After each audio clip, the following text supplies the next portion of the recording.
Assalamualaikum warahmatullahi wabarakatuh. Halo, di sini saya akan memberikan kalian sedikit materi tentang kesetimbangan kimia. Jadi, kalian gak akan asing dengan kesetimbangan kimia ini karena di masa SMA kelas 1, 2, dan 3 kalian akan selalu bertemu dengan materi kesetimbangan kimia ini. Kesetimbangan kimia itu merupakan suatu keadaan di mana seiring berjalannya waktu tidak akan terjadi perubahan konsentrasi baik pada reaktan maupun produk meskipun reaksinya itu masih terus berlangsung. Di sini aku punya jenis reaksi kimia. Yang pertama ada reaksi reversibel, biasa ditulis dengan tanda panah bolak-balik. Kalian bisa lihat tanda panahnya pada layar itu. Kemudian reaksi ini tuh berlangsung dari dua arah, bisa dari kiri ke kanan dan dari kanan ke kiri. Reaksi ini tidak akan pernah berhenti karena komponen zatnya tidak pernah habis. Itulah yang biasa disebut dengan reaksi reversibel. Contoh reaksinya, 2SO2 dalam keadaan gas ditambah O2 dalam keadaan gas menghasilkan 2SO3 dalam keadaan gas. Jadi ketika reaksinya kita balik, 2SO3 menghasilkan 2SO2 ditambah O2 juga bisa. Kemudian, aku punya reaksi yang kedua yaitu reaksi irreversibel yang biasa ditandai dengan tanda panah satu arah. Nah, reaksi ini berlangsung hanya satu arah, yaitu dari kiri ke kanan. Reaksi ini akan berhenti ketika salah satu atau semua reaktannya itu habis. Contoh, NaOH ditambah HCl menghasilkan NaCl plus H2O. Jadi perbedaan ini sangat gampang untuk kalian pelajari. Kita masuk pada tetapan kesetimbangan. Nah, di sini kita memiliki dua tetapan kesetimbangan. Yang pertama yaitu tetapan kesetimbangan konsentrasi atau yang biasa disebut dengan KC. Kemudian yang kedua adalah tetapan kesetimbangan tekanan parsial. Nanti di slide selanjutnya kita akan bahas satu persatu dan saya akan memberikan contohnya untuk kalian. Yang pertama ada tetapan kesetimbangan konsentrasi. KC ini merupakan perbandingan hasil kali konsentrasi produk yang dipangkatkan dengan koefisiennya dibagi dengan kali konsentrasi reaktan yang dipangkatkan dengan koefisiennya. Jadi sangat gampang untuk mengingat KC ini karena KC itu sama dengan produk kita pangkatkan dengan koefisiennya, kemudian kita bagikan dengan reaktannya dan dipangkatkan dengan koefisiennya juga. Di sini aku punya contoh buat kalian. Contohnya, saat campuran pada suhu 100 derajat Celcius pada keadaan setimbang. Nah, di sini dia sudah mengatakan bahwa keadaan ini setimbang. Diketahui 0,0045 mol di nitrogen tetraoksida dan 0,03 mol nitrogen dioksida. Yang diminta, yang pertama ada rumus tetapan kesetimbangan gas, yang kedua itu hitunglah tetapan kesetimbangannya. Sebelum kita menyelesaikan soal tersebut, kita harus membuat reaksinya terlebih dahulu. Nah, di sini ada di nitrogen tetraoksida dan nitrogen dioksida. Langsung saja kita buat dan jangan lupa disetarakan terlebih dahulu. Hasilnya, N2O4 dalam keadaan gas menghasilkan 2NO2 dalam keadaan gas. Jadi di sini dia reaksinya bolak-balik. Jadi ketika kita pindahkan yang kanan ke kiri juga bisa. Nah, tetapan kesetimbangan ini ditulis sebagai perbandingan molaritas produk dengan molaritas reaktan yang masing-masing dipangkatkan dengan koefisiennya. Seperti yang sudah saya jelaskan tadi, berarti KC sama dengan produk dibagikan dengan reaktannya dan jangan lupa dipangkatkan dengan koefisiennya masing-masing. Sehingga hasil akhirnya KC sama dengan NO2 pangkat 2 dibagikan N2O4. Sebenarnya dia itu memiliki pangkat yaitu 1, tapi karena 1 dia tidak dituliskan. Kemudian yang B, hitunglah tetapan kesetimbangannya. Langsung kita masukkan saja nilainya. 0,03 NO2 dengan 0,0045 mol N2O4. Langsung kita bagikan dengan hasil akhir tetapan kesetimbangannya yaitu sebesar 0,2 mol per liter. Kemudian kita next yang kedua. Yang kedua ada tetapan kesetimbangan tekanan parsial atau yang biasa disebut dengan KP. Nah, tekanan parsial itu kan biasanya kita gunakan hanya untuk gas. Jadi kayak liquid, solid, dan aqueous itu nggak kita gunakan. Jadi yang membutuhkan tekanan parsial ini hanya fase gas. Jadi ketika kalian mempunyai reaksi nantinya, dan dia ada yang memiliki fase gas, liquid, solid. Nah, yang kalian gunakan itu hanya si fase gasnya saja nanti ketika mencari tekanan maupun Kp-nya. Untuk harga Kp sendiri itu ditentukan berdasarkan perbandingan hasil kali tekanan parsial produk yang dipangkatkan koefisiennya terhadap hasil kali tekanan parsial reaktan yang dipangkatkan dengan koefisiennya juga. Jadi, hampir sama sebenarnya dengan Kc, bedanya di sini Kp dia memerlukan tekanannya. Jadi P produk dipangkatkan dengan koefisien dibagikan dengan P reaktan dipangkatkan dengan koefisiennya. Langsung saja pada contoh. Kita masuk pada contoh yang pertama. Di sini saya punya reaksi CO2 dalam keadaan aqueous menghasilkan CO2 dalam keadaan gas. Nah, yang diminta yaitu rumus tetapan kesetimbangan Kp untuk reaksi tersebut. Langsung saja pada penyelesaiannya. Kenapa di sini dia mengatakan koefisien persamaan reaksi 1 banding 1? Karena CO2 menghasilkan CO2, dia itu sudah setara dan memiliki koefisien 1, 1.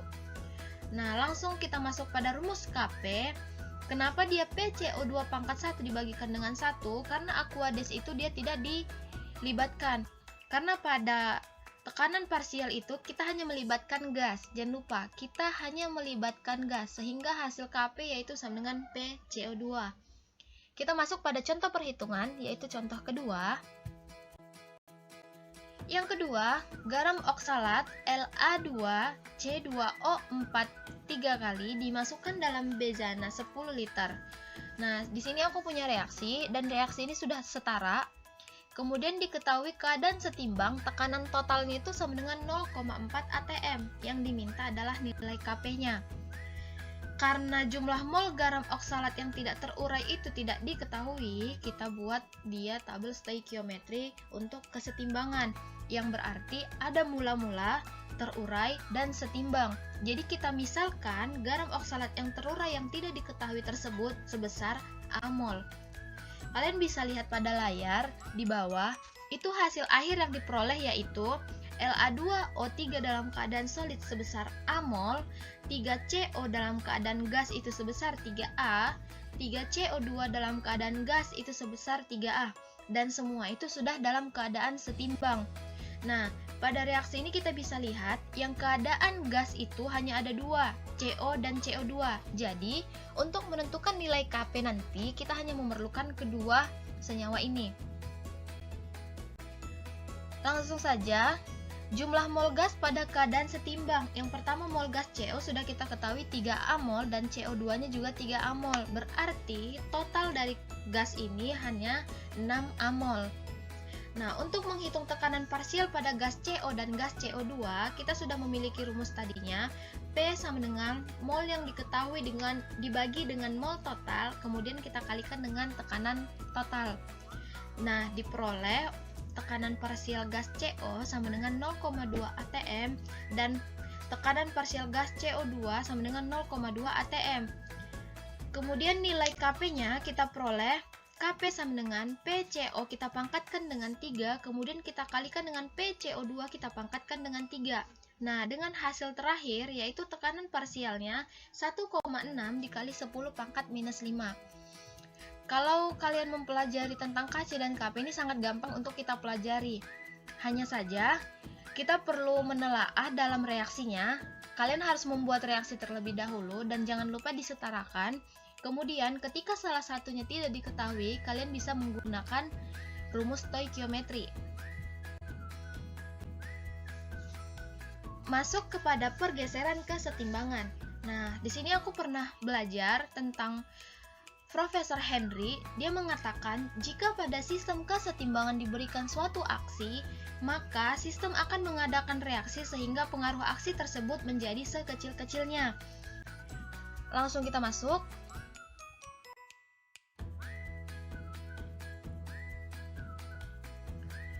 Yang pertama, ada pengaruh perubahan konsentrasi. Di sini aku mempunyai contoh reaksi, kalian bisa lihat N2 ditambah 3H2 menghasilkan 2NH3. Jadi dia merupakan reaksi bolak-balik juga.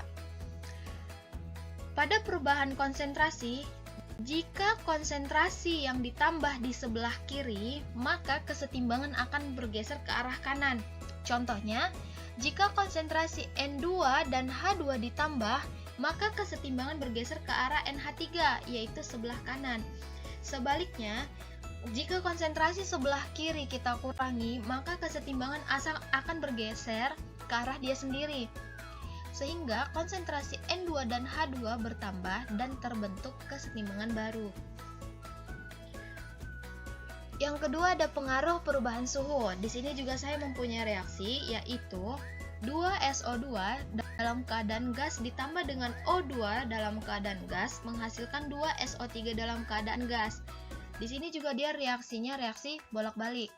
Nah, pada pengaruh perubahan suhu, jika suhu dinaikkan, maka kesetimbangan bergeser ke arah reaksi endotherm.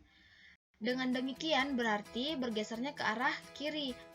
Jika suhu kita turunkan, maka kesetimbangan akan bergeser ke arah exotherm ataupun ke arah sebelah kanan. Ini sangat gampang untuk kita ingat. Nanti saya akan memberikan kalian tabel untuk kalian pelajari dan untuk kalian ingat lebih mudah. Next, kita masuk pada yang ketiga, yaitu pengaruh perubahan tekanan. Nah, pada tekanan, jika tekanan diperbesar, maka kesetimbangan akan bergeser ke arah zat yang jumlah koefisiennya lebih kecil. Begitupun sebaliknya, jika tekanan diperkecil, maka kesetimbangan akan bergeser ke arah zat yang jumlah koefisiennya lebih besar. Untuk pengaruh, nah di sini aku memiliki pergeseran kesetimbangan. Ini tabel yang aku maksud tadi, jadi kalian bisa mempelajari ini untuk dipelajari lebih lanjut. Nah, kalian bisa menghafal dari tabel ini saja, karena tabel ini dia sudah mencakup semuanya untuk pergeseran kesetimbangan. Jadi konsentrasi salah satu ditambah bergeser ke arah menjauhi zat, jika konsentrasi dikurangi dia bergeser mendekati zat tersebut. Jika tekanan diperbesar atau volume diperkecil, bergeser ke arah koefisien terkecil. Untuk contoh, di sini aku punya contoh reaksi A ditambah B menjadi 2C plus D dengan delta H min X Kj. Nah, yang ditanya, jika gas A ditambah, maka reaksi akan bergeser ke arah kanan. Sama dengan konsentrasi tadi, jika konsentrasi ditambah sebelah kiri, maka konsentrasi akan bergeser, maka kesetimbangan akan bergeser ke arah kanan. Jika gas A dikurangi, maka reaksi akan bergeser ke arah dia sendiri. Reaksi A di sebelah kiri berarti reaksi akan bergeser ke arah kiri. Nah, jika gas C ditambah, maka reaksi akan bergeser ke arah kiri, karena gas C itu berada di sebelah kanan.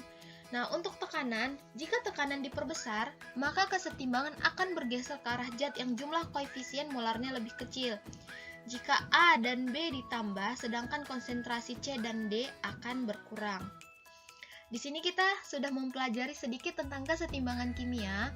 Saya harap kalian bisa mempelajarinya dan kalian bisa memahaminya dengan lebih gampang. Semoga materi yang aku kasih kali ini itu bisa bermanfaat buat kalian. Terima kasih. Jumpa.